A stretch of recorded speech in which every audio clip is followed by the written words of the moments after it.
Doing well in any game is an incredibly rewarding experience. You take the skills and experience you've learned over time, and you are able to turn that into great results. I mean, how many times have you gotten a 8,000 damage game? The higher you go in that damage counter, the higher the reward gets. And you're like, wow, I can't believe I got that result. Well, in today's video, I'm going to be talking about how you can perform better as a player to get results like this, getting 75% plus win rate with 3,700 average damage. I mean, obviously doing well in the game is skill-based. There's a lot of people that always try to say, oh, doing well in Blitz is not skill-based. It's based off of the tank you play. It's based off the RNG you get. It's based off the matchmaking. And to a certain extent, yes, RNG and matchmaking do affect the games you play.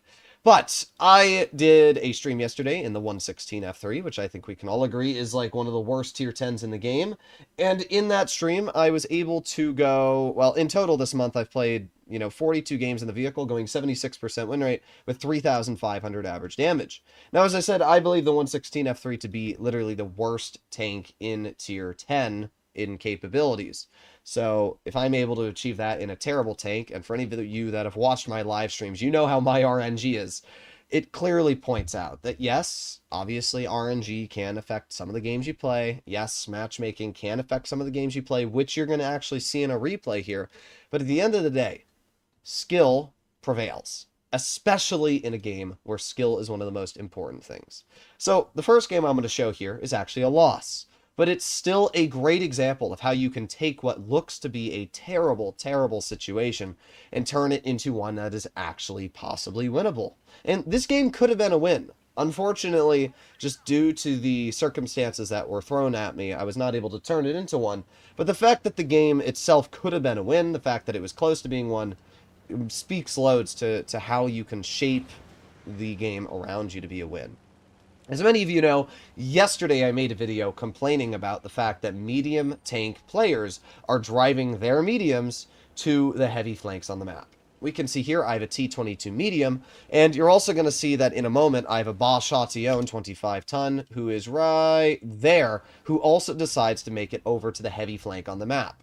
Now what this ends up doing is it puts my other medium, which is a Sheridan, and my FE2 and 5B183 in a very, very tricky situation, because the enemy team has 4 medium tanks. And what you're going to see happen is, because I'm on the NA server, the enemy team is going to play incredibly aggressive and immediately flank my FE2 and 5B183 and immediately flank my Sheridan. And just like that, we are already down 2 tanks. And it's such a good example of why mediums need to do their job, why they need to hold certain flanks of the map. And there you go, look at that. Already getting flanks, they've already had the drive off, and just like that, we've already lost 2 tanks. Just that quickly.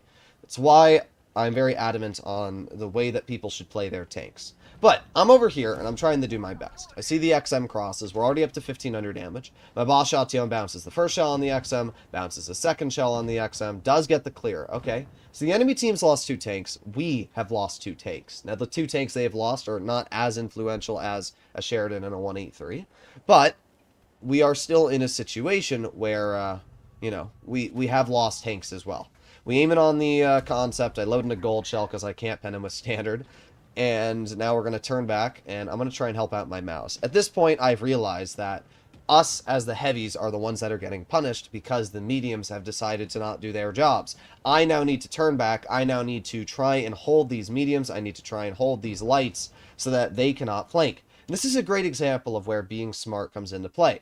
Most players would have just continued rolling around that corner. They would have gone all the way over here, and then, they would have tried pushing this way. And I guess that could be a play, but in reality, you got a concept over here, so you can't really move up. You have tanks that might be in this bush. You got vehicles that are going to overlook you over here. Trying to push down this alleyway is a terrible decision.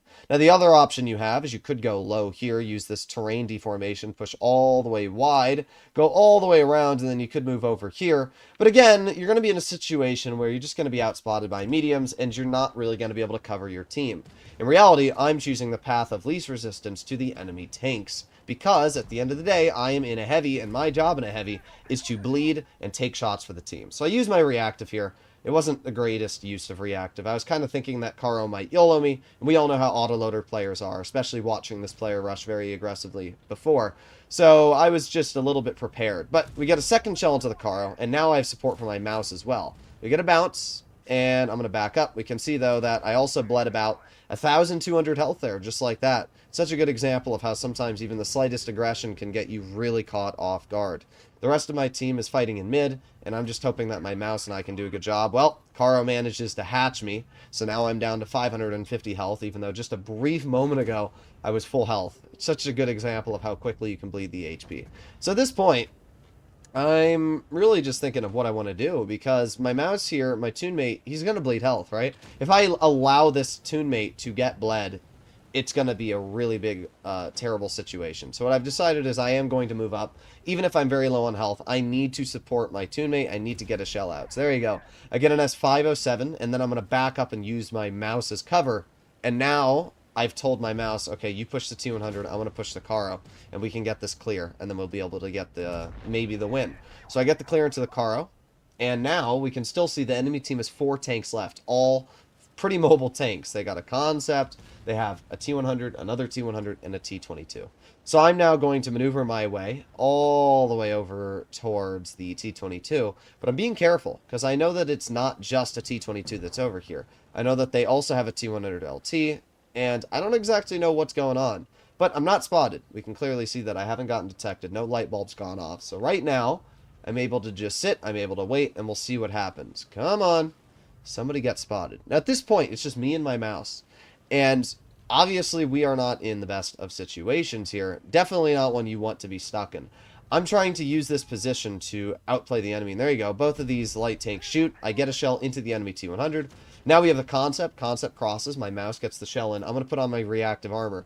And reactive saves me here, honestly. The concept fires a heat shell into my lower plate. Because that tank has a low alpha on its gold of like 300 or 320 or something, my reactive actually saved me and managed to make it so that the concept was not able to clear me. But now we're in a really awkward spot because there's a T22 on my rear. Somehow that T22 is able to get away. I do make a risk here. I poke. I get a pen into the T22.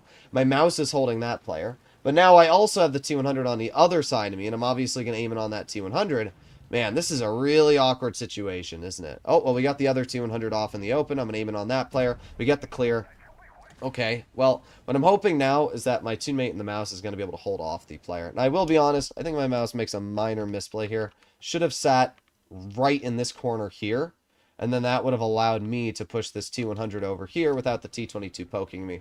But unfortunately, as you're going to notice, that T22 is able to roll off to the side there. And then that puts me in a really awkward spot because now I have the T22 on my flank. And yeah, I do inevitably get cleared.